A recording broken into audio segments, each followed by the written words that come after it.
माफ सुना दो मेरा काम। जो हमारे यहाँ पे पिता तुल्य बुजुर्ग बैठे हैं, अगर आप इन लोगों को देखोगे, ये गौशाला में, मंदिर में, मस्जिद में, गुरुद्वारे में हर जगह दान देते हैं। लेकिन इस देश की जो सच्चाई है, जो हकीकत है, अगर कोई सबसे बड़ा मंदिर है, अगर कोई आप लोगों को शिक्षा देता है, जागरूक करता है, रोजगार देता है, सबसे बड़ा मंदिर स्कूल है, जिससे आप लोग शिक्षा ग्रहण करते हो, पढ़ते हो, अपना जीवन बढ़ाते हो, अपने माता पिता का जीवन बढ़ाते हो। मैंने उस गरीबी से पढ़ा, मैंने अपने बड़ों से शिक्षा ली। मेरे साथ में खड़ा मेरा बड़ा भाई, जिनका नाम है दम्मल फौजी पीपली। मैं छोटा सा बच्चा था जब ये रक्तदान करता था।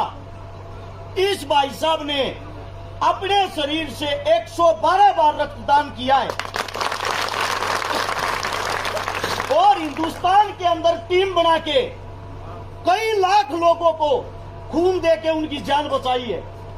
इन्हीं को देखते हुए जब हमने ये देखा, हमने ये जाना कि जो असलियत में शिक्षा का महत्व है, असलियत में जो शिक्षा ग्रहण कर लेगा वो कभी दूसरे इंसान को परेशान नहीं देखेगा। उन्हीं चीजों को देखते हुए, मेरा नाम हर्ष चिकारा है, मैंने अपने भाईचारे के साथ मिलके 250 उन गरीब बेटियों की शादी करवा दी जिनके घर में ना माँ थी, ना बाप था और ना ही उनके पास कोई पैसा था। मैं आज इस वक्त भी किराए के मकान में रहता हूँ।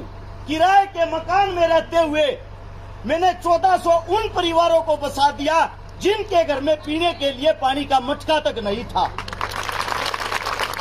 27.5 करोड़ रुपए की नगद मदद उन गरीब भाई बहनों की कर चुका हूँ जिनके पास कोई आस उम्मीद का साधन नहीं था। मैं आप सभी साथियों को बता दूं, मैं ये नहीं बता रहा आप लोगों को मैंने क्या किया है, मैं आप लोगों को ये बता रहा हूँ मेरे पास ना पढ़ने के लिए पैसा था, ना खाने के लिए पैसा था, लेकिन मैंने इस पढ़ाई को नहीं छोड़ा। आज भी मैं अभी इसी साल मैंने लॉ कंप्लीट की है, वकालत की पढ़ाई। आज भी मैं 4 घंटे हर रोज पढ़ता हूँ। उसी पढ़ाई के कारण मैं ये सब काम कर पाया हूँ।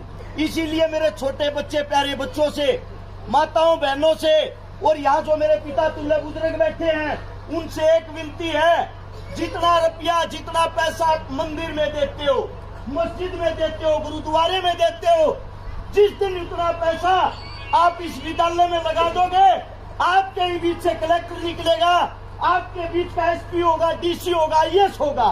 अपने बच्चों को पढ़ाओ, क्योंकि माँ बाप, दादा दादी, कोई भी अगर किसी के लिए कमाता, अपनी संतान के लिए, अपने परिवार के लिए, मैं उस इंसान को इंसान नहीं मानता जो अपने बच्चों को शिक्षा नहीं दे सकता।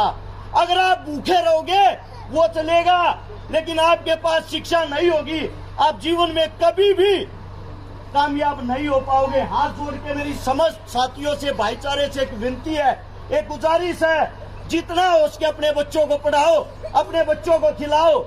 हम हरियाणा से आते हैं, अगर आप खेलों में देखोगे 80% मेडल हमारे हरियाणा की बेटियां ला रही हैं हिंदुस्तान के लिए, क्योंकि वो अपनी बेटियों को, अपनी बच्चियों को सपोर्ट करते हैं, सहारा देते हैं, खिलाते हैं, पिलाते हैं।